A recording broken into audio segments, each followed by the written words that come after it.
옛날 놀이 중에 셋 그러면 3명 모이고 넷 그러면 4명 모이고 그런 놀이가 있어요. 그걸 그대로 독일 가서 했대요. 한국 선생님이. 애들이 손을 들어요. 이 놀이의 목적이 뭐냐고. 그 선생님이 너무 놀란 거예요. 목적? 우리나라는 목적 얘기를 안 해요. 선생님이 그거 놀이하자 그러면 재밌다 하자. 근데 여기 있는 애들이 그거 하기 싫다 그런대요. 왜? 바로 이거야. 우선 크게 독일에서는요, 우리는 옷차림 있잖아요. 누군가 만나요. 그렇게 정장, 깔끔하게. 옷이 사람을 평가해요. 옷에 대한 권력이 있어요. 우리는 집, 차, 옷, 명품 이런 거에 대해서 암암리에 권력에 대해서 알고 있거든요. 근데 독일은 그게 아니라 직업, 옷도 그 사람이 그냥 원해서 한 걸 거야. 큰 집을 사는 거, 작은 집을 큰 거야. 그러니까 그게 돈이 있고 없고 이게 아니라 그 사람의 개인 취향으로 알아요. 그게 그냥 유호가 교육의 밑바탕이 돼 있어요. 그래서 그냥 편한 옷으로 활동해요. 그게 이제 모든 것들에 지장을 미치고 있죠. 부모 자식 간에도, 연인 관계도, 조직에서도 우리가 모든 것들을 만만하게 보거나 함부로 대한다 그랬잖아요. 독일에서는 그렇지가 않거든요. 그리고 경제 교육을 되게 잘하고 있어요. 독일에서는 어렸을 때부터 내가 직접 벌어서 집에서도 아르바이트를 해서 부모님한테 돈을 받아서 책임지는 거예요. 우리는 계속 양육하는 거죠. 어떻게 보면 계속 도와주고 케어해서 네가 나중에 사회에 나가서 하라고. 그런 것들이 주체적이고 독립적인 방법에선 독일이 이미 오래전부터 육아 교육에 많이 하고 있어요.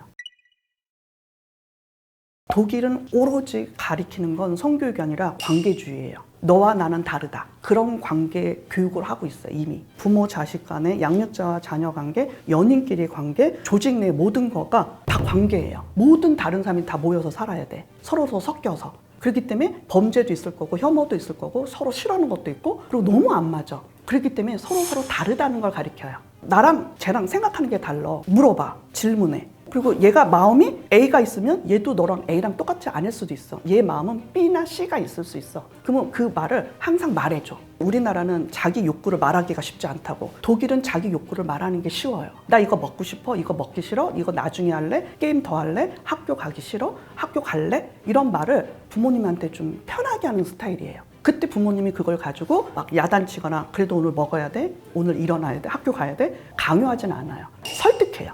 네가 나이가 몇 살이고 뭐고 이걸 배워야 되는 거고 너무 미안한데 이렇게 해서 하면 더 좋을 것 같아. 그리고 이런 걸 하면 이득이 있었어. 그리고 너무 힘들 것 같아. 힘들면 엄마가 깨워줄까? 걔한테 맞춰주는 식으로 아이니까 힘들 거야. 아이니까 일어나기 쉽지 않을 거야. 아이니까 그거 먹기 싫을 거야. 이미 이게 인정이 돼 있어요. 근데 우리는 영양가니까 이걸 먹어야 돼. 내가 어른인데 이걸 먹는 게 제일 좋아. 그러니까 약간의 반강요? 설득인 것 같은데 살짝 들어보면 꼭 해야 되는 거예요. 노라고 말하기가 어려워요. 거절을 못 한다는 거죠. 우리나라 교육에선. 근데 얘는 거절되고 가만히 있기도 하고 그걸 동의도 하고요. 그럴 때 자유로워요. 조금 우리나라에 비하면 거기도 아닐 수도 있겠지만 근데 우리나라는 눈치를 봐야 돼요. 부모님 눈치를 보거나 그리고 자기 의사 표현을 할 때 이렇게 말하면 혼날 거야. 두려워해서 돌려서 약간 따라가요. 그럼 연인 관계도 어떻게 될까요? 자기 의사 표시를 잘해요. 그때 만난 자 그냥 그래? 그냥 시간을 내야지. 이게 아니라 나 이때 안 되고 다음 주였으면 좋겠어. 어떻게 보면 약간 나를 싫어하나? 근데 독일은 그런 교육이 잘 됐으니까 나는 너를 너무너무 보고 싶은데 일이 있어서 그 일이 먼저 끝내고 나중에 너랑 나랑 1박 2일로 가는 건 어때? 제안을 해요. 그럼 상대방이 들었을 때 일중심도 아니잖아요. 그렇다고 나랑 관계 깨지려는 거 아니고. 그러면 그 사람은 그걸 가지고 자기 또 케어를 해요. 그러면 나는 내 일을 할게.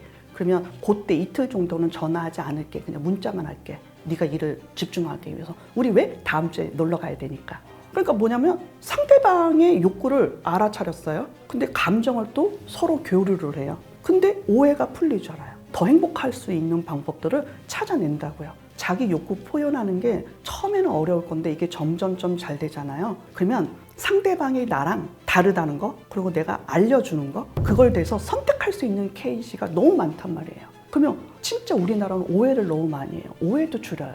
그럼 헤어짐도 많이 줄어들 거예요. 왜냐면 우리는 착각해서 헤어지는 것도 있거든요. 헤어질 게 아닌데 다르게 생각해서 안 물어봐서 그리고 그 사람의 생각을 내 식대로 해서 근데 이제 이런 것들이 조금은 쉽지는 않겠지만 해보면 해볼수록 더 사회적 비용이 줄어들어요. 그래서 어떻게 보면요. 그걸 그대로 이제 한국에서 오잖아요. 그러면 마찰이 있어요. 어렵죠. 왜냐하면 익숙하지 않으니까. 그리고 자기 주장을 하는 것도 연습이 필요하잖아요. 내가 거절하는 거 아니면 내 목소리를 내는 거, 내 생각을 얘기하는 게 쉽진 않거든요. 근데 이거를 계속 고민을 해야 돼요. 내가 내 주장만 하는 건지 다른 사람 생각을 내 생각인 것처럼 해서 내가 끌려가는 건지, 이게 진짜 오로지 내 생각인지도 공부해야 돼요. 그리고 이게 진짜 상호 존중인 건지 자기 중심적 사고방식인 건지 이걸 계속 끊임없이 또 고민해야 돼요. 그래서 계속 고민하고 고민하다 보면 싸우게 돼요. 근데 싸우다 보면 자기 주장이 됐어요. 긍정적으로. 그러면 분명히 여기서 오해 지점이 줄어들어서 더 친해져요. 그래서 긍정적 싸움도 해봐야 돼요.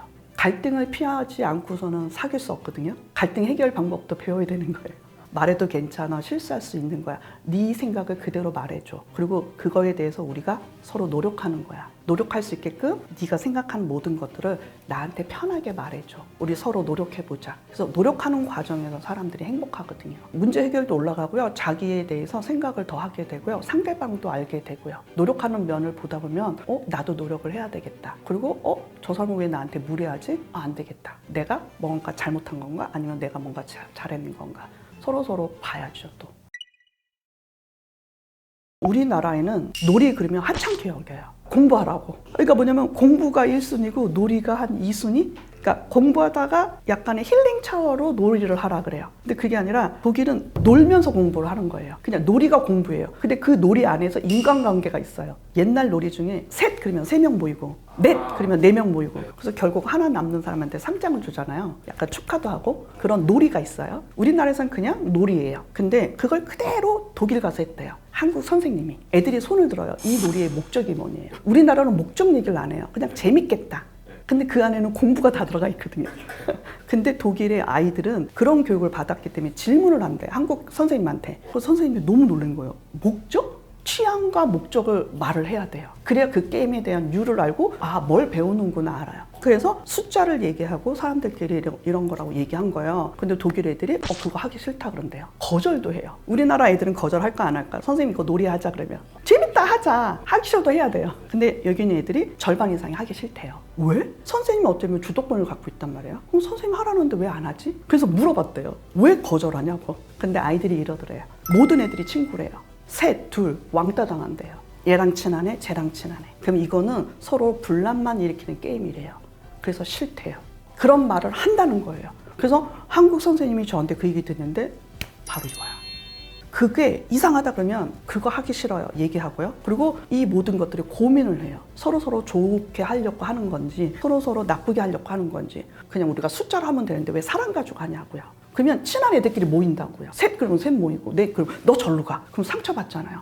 제가 나 싫어해. 그럼 그거에 대한 취지의 목적은 다르다고요. 그 모든 것들이 다 관계로 풀어가요. 그래서 한국 사람이 고민을 했대요. 우리나라는 몇십 년 동안 이 노래를 했는데 그 누구도 거절도 안 했고 이 목적의 취지란과 관계주의로 왕따 당할 걸 생각을 왜 못했지? 그래서 더 많은 것들을 생각하게 됐다 그래서 제가 그걸 가지고 바로 이거예요. 아주 미묘하지만 이거 큰 차이가 있어요. 모든 놀이를 우리가 한 번쯤 생각해야 돼요. 혹시 우리가 경쟁 사이는 아닌지, 혹시 공부만 하는 건 아닌지, 인성이라든가 관계라든가 사람에 대해서 배려를 한 번쯤 생각한 건지, 거절했을 때 진짜 이게 좋은 의도로 온 건지 더 많은 것들을 한번 고민해 봐야 돼요.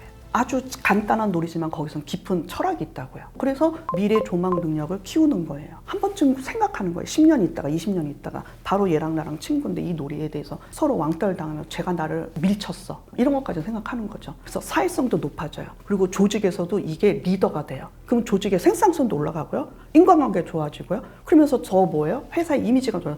그리고 인간관계 때문에 퇴직을 많이 하잖아요. 퇴직률도 적게 되고요. 그 안에서는 사내 결혼도 있을 거고요. 그리고 거기서 존경한다는 말도 나올 거란 말이에요. 너무 다른 조직 문화가 돼요. 놀이가 그냥 재밌는 거가 아니라 그 놀이로 인해서 우리가 알고 나도 성장하고 그들도 성장해서 모두 다 행복하는 놀이로 돼야 되거든요. 공부가 아니라. 공부가 목적이어서 경쟁 사이로 가면 안 돼요. 부부끼리도 경쟁해요. 돈을 얼마 버냐? 누구 집안이 좋냐 나쁘냐? 형제간이 어떻게 되냐? 어디 사냐? 또 마찬가지예요. 형제도 3명이야. 3명끼리 뭐예요? 누가 공부를 잘하는지, 누가 운동을 잘하는지, 그리고 누가 말을 잘 듣는지 형제끼리 서로 싸워요. 나중에 어떻게 돼요? 유산 때문에 싸워요. 그리고 연인도 마찬가지예요. 연인끼리도 서로 동등해야 되는데 직업이 어떻게 되냐? 연봉이 어떻게 되냐? 인간관계 어떻게 되냐? 사람이 있냐 없냐? 여러 가지로 다 경쟁이에요. 그리고 조직도 마찬가지예요. 하나의 부품으로 되는 거예요. 너는 어느 에 능력이 있냐 없냐. 우리 조직에 필요 있다 필요 없다. 연봉 계약 할 거냐 안 할 거냐. 다 경쟁인 거예요. 누군가 제껴야 돼요. 누군가 없어야 돼요. 그리고 내가 월등히 나아야 돼요. 이 모든 세 가지 관계가 다 깨진다고요. 그래서 모든 출발이 경쟁이 돼서는 안 돼요. 협력이 되고 상생이 돼야 돼요. 그게 이제 독일에서는 거기가 관계주의로 계속 아까 말한 그런 것들이 필요하다는 거죠. 우리나라가 아직은 많이 늦지만 할 수 있다고 봐요. 거기서 저는 키포인트는 뭐냐면 너무 놀랐어요. 우리나라가 너무 혐오해요. 여자 남자를. 그리고 가진 자 못 가진 자. 금수저 은수저 이 단어가 나온 것부터 우리는 고민해야 돼요. 다 경쟁이잖아요. 그리고 서로 싫어한단 말이에요. 태어난 것부터 싫어한단 말이에요. 이건 잘못된 거거든요. 근데 제가 제대로 가고 있는 게 하나 있더라고요. 순간 거기서 희망을 봤죠. 우리의 이제 옛날 분들은 이걸 못 찾았는데 MZ세대는 이걸 하고 있더라고요. TV 보고 있다가 딱 깨달았어요. 제대로 가고 있다. 관계주의다. 그게 뭐냐면 남녀, 나이 많은 사람, 꼰대 이런 차별하지 않는 게 나왔더라고요. 그게 바로 MBTI예요. 사람마다 성격이 다르다. MBTI가 너무 성품적으로 인기 끌었잖아요. 나는 이래. 36가지 중에 이 성격이야. 너는 어때? MBTI를 맞춰보는 거예요. 거기는 성별 권력 다 사라졌어요. 금수 음수저, 돈 많은 거 없는 이거 다 사라졌어요. 오로지 그 사람에 대해서 성격이에요. 그걸로만 평가하는 건 아니지만 어쨌든 혐오하고 있는 우리 인간관계에서 너무 힘들어하고 있는 혐오를 성장하기 위해서 MBTI가 유행하게 된 거예요. 서로 알아보자. 서로 달라. 너무너무 미안하지만 36가지 중에 너는 어디야? 그래서 내가 그러면 공부하는 거예요. 36가지를. 너랑 나랑 친하기 위해서. 그리고 나는 이런 성격이었네? 그래서 자기 성격도 알아가고요. 그래서 순간 와 이제는 혐오에서 알아가는 걸로 다르다는 차이로 가고 있구나. 그래서 너무 고맙더라고요. MZ세대들한테.